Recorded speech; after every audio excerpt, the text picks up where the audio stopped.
génie de la lampe. Fake news. C'est pas faux. Bonjour à tous. Aujourd'hui, nouveau rendez-vous avec Fabien Olicard, qui répond à mes questions du tac au badge.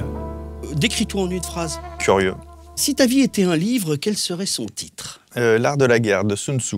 Ah, très bien. On remonte à 2500 ans en arrière. Ah, mais pourquoi ça? C'est intéressant. Pour moi, c'est le plus grand traité de paix qu'on ait pu écrire. En fait, il t'apprend surtout que la meilleure guerre, c'est celle qui ne se déroule pas, où il y a zéro perte des deux côtés, où on réfléchit à toutes les composantes avant d'agir, ou au contraire, on réfléchit à toutes les composantes pour agir d'une manière complètement aléatoire, pour voir un peu ce que ça donne aussi. Donc, ce livre, je suis tombé dessus, ça devait être au CDI de mon collège, tu vois.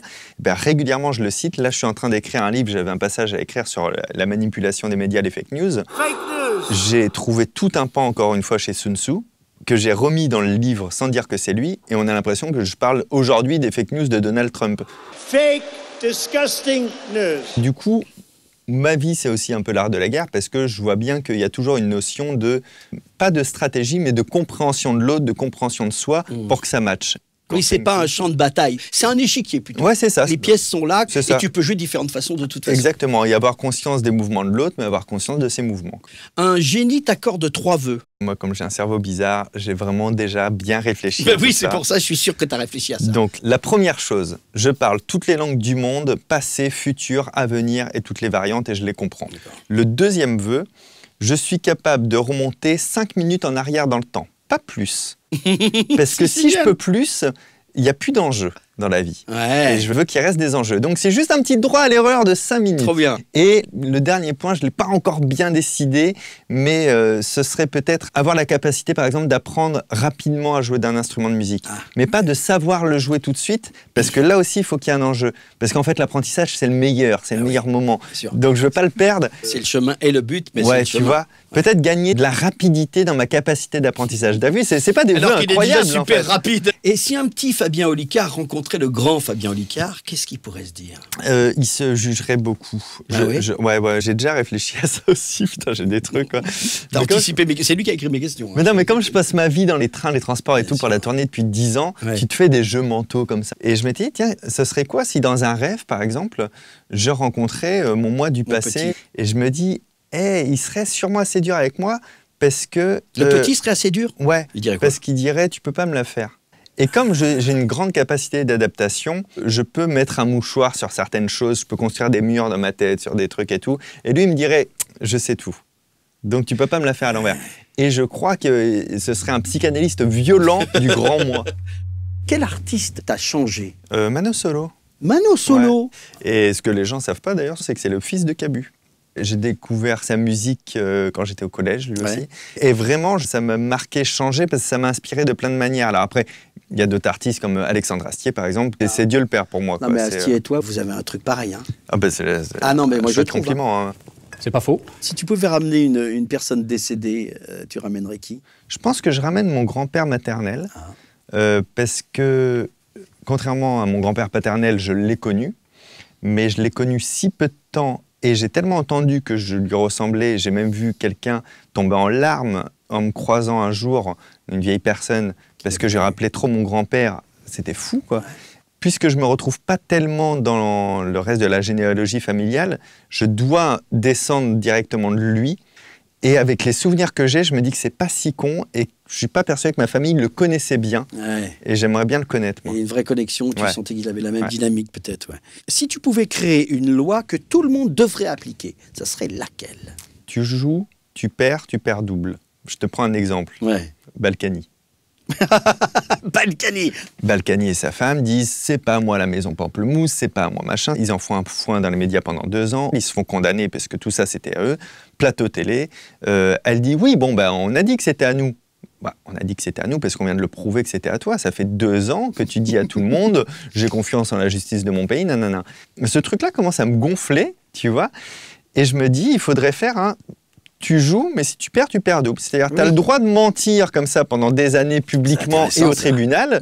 Par contre, si on démontre que tu as menti, tu prends double peine. Et je pense qu'on irait plus vite dans les procédures. J'en ai assez. Le travail que tu ne voudrais jamais faire. Un travail que j'ai essayé durant une semaine de ma vie. Une période de ma vie, j'ai payé la fête à tout le monde, j'avais plus d'argent. Du coup, je fais quoi? Eh bien, je prends un deuxième travail et je vais pas me plaindre de ce que j'ai fait. Tu vois. Donc, j'ai travaillé une semaine à l'usine la nuit, dans une usine de pizzeria à La Rochelle, où je mettais 6 bouts de tomates sur la pizza qui passait devant moi. Et je me suis dit, c'est le plus dévastateur pour l'esprit.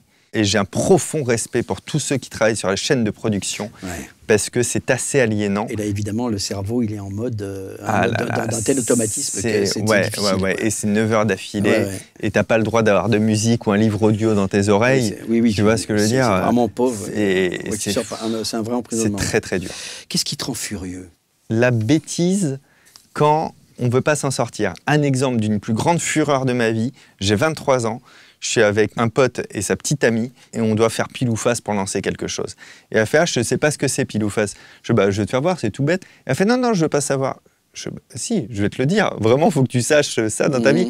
Et là, s'ensuit un débat où elle se bouche les oreilles quand je vais l'expliquer. Et moi, je fais, mais putain, tu refuses de l'information, tu refuses de l'évolution personnelle. Et elle fait, mais ça va me servir à quoi? Et je pars en furie, je fais, avoir l'air moins con la prochaine fois.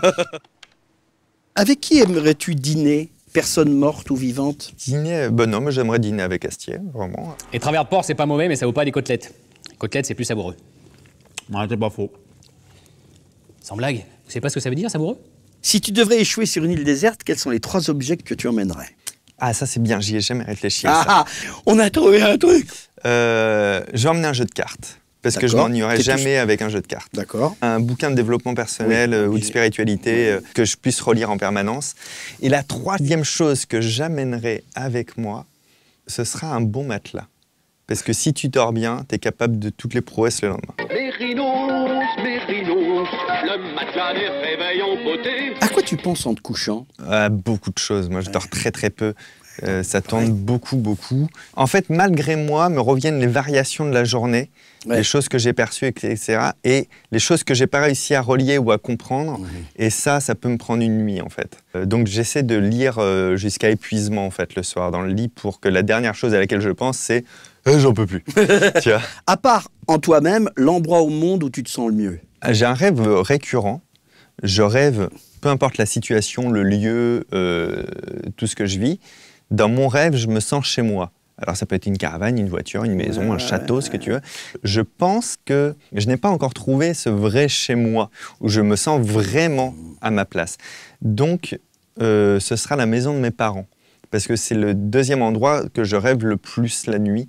C'est encore la maison de mes parents de quand je suis petit. À La Rochelle. Ouais, à La Rochelle, qui n'ont jamais changé d'ailleurs, ils ont gardé la même maison. Et en plus, petit aparté, mais j'ai la chance d'avoir des parents qui sont extrêmement amoureux.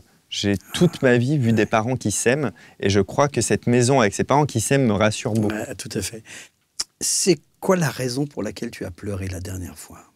Moi, je pleure d'un rien. Je peux pleurer devant un bâtiment, un truc, un machin.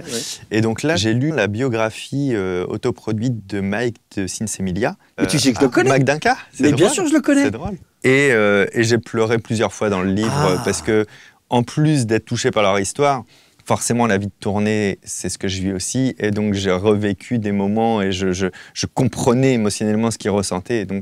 D'accord. Qu'est-ce qui te calme? La méditation me calme bien. La musique me calme bien. La lecture. Quel style de musique plutôt? Ça dépend du mood. Ça peut être de la musique française, ça peut être de l'électro, ça peut être de la musique classique. On parlait d'Alexandre Astier tout à l'heure. Là, j'écoutais la bande-son de son prochain film. Là. Ça me calme beaucoup. Ça peut être une personne, ça peut être un lieu, ça peut être un repas. Donc, en fait, ça peut être vraiment mille et une choses. Et je suis très à l'écoute de qu'est-ce qui va me calmer maintenant. D'accord. Si tu devais choisir entre un cerveau de ouf et la beauté parfaite, tu choisirais quoi? Oh, bah, cerveau de ouf. Hein. Regarde ma coupe de cheveux, tu verras que ma beauté... Bah voilà. Ta plus grande peur? Je pense que ma plus grande peur serait de perdre la mémoire. Je ne saurais pas ce que j'ai perdu, mais je saurais que j'ai perdu beaucoup. Je pense qu'on a un petit peu fait le tour de Fabien Olicard. Non, j'en aurais encore plein. Vous savez que sur la chaîne, on invite des gens qui sont d'abord des amis et des gens qui ont une connexion et qui font les choses pour les autres aussi. Je pense que c'est quand même un des choses les plus importantes dans ta vie. La notion de partage, on la retrouve au plus bas de mon enfance. Quand j'ai 5 ans, j'apprends à jouer aux échecs. Dans la cour de récréation, je découpe des pièces pour expliquer aux copains comment on jouerait aux échecs, alors que je ne sais pas encore bien y jouer. J'ai toujours eu envie de repartager mes expériences, repartager des moments, repartager des choses. Et de tout ce que je fais, même de tout ce que je fais de visible grand public, bah, tu vois que c'est pas à sens unique, hein. C'est des allers-retours. Bah, c'est comme quand on regarde un coucher de soleil, tu peux le voir tout seul, tu dis oui, tu te sens bien, mais quelque part t'es bien quand tu te retournes et tu fais alors c'est bien, non? Et c'est ça. C'est de l'amour, il n'y a que de l'amour, il n'y a que de l'amour. Moi ça me fait quelque chose. Et on va couper parce que ça me fait quelque chose. Du tacopage, je vous dirais bien que c'est fini pour aujourd'hui. Maintenant, c'est à vous de commenter, de liker, de partager, de mettre la cloche, de vous abonner et de nous retrouver la semaine prochaine. Pourquoi? Pour une nouvelle vidéo. En attendant, chantons le bœuf en daube de minuit jusqu'à l'aube. Je sais, je l'ai déjà dit, mais je le redis.